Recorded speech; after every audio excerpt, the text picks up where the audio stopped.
Mes chers amis, bonjour. Je vais aborder le sujet de la sociopathie. Alors, il va y avoir un petit temps de silence parce que je vais faire une lecture sur Internet.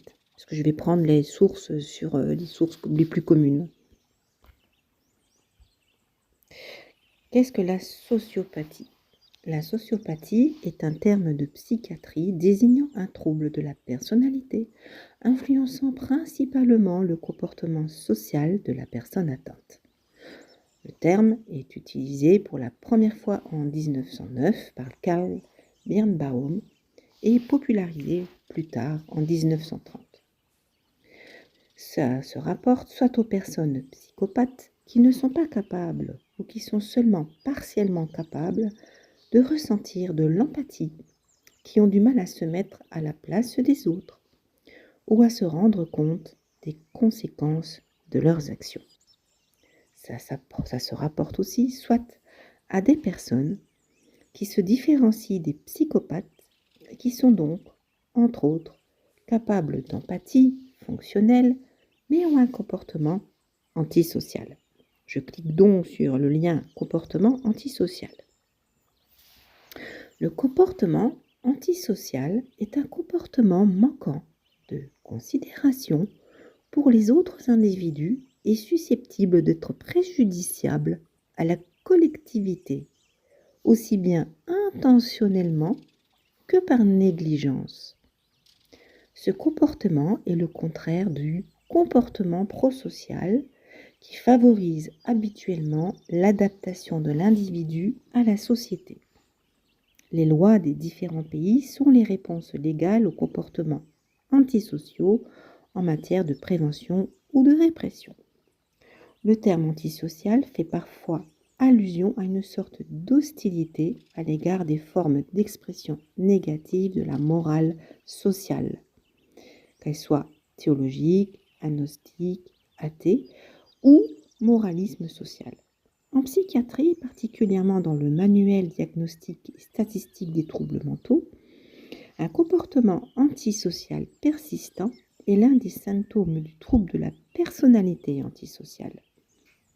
Je vais cliquer dessus. Le trouble de la personnalité antisociale est un trouble de la personnalité caractérisé par un schéma persistant de comportements et d'attitudes qui violent les droits des autres.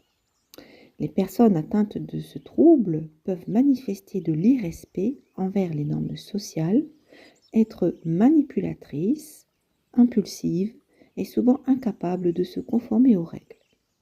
Elles peuvent aussi éprouver peu de remords pour leurs actions, ce qui peut conduire à des comportements criminels ou destructeurs. Les symptômes incluent manque d'empathie pour les autres, comportement impulsif et irresponsable, manipulation et tromperie, comportement défi, parfois associé au TDAH, au TSA ou aux déficiences intellectuelles. Fermez la parenthèse.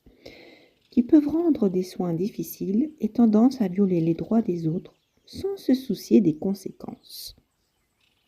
Ce trouble est souvent diagnostiqué chez les adultes, mais certains signes peuvent se manifester dans l'enfance ou l'adolescence.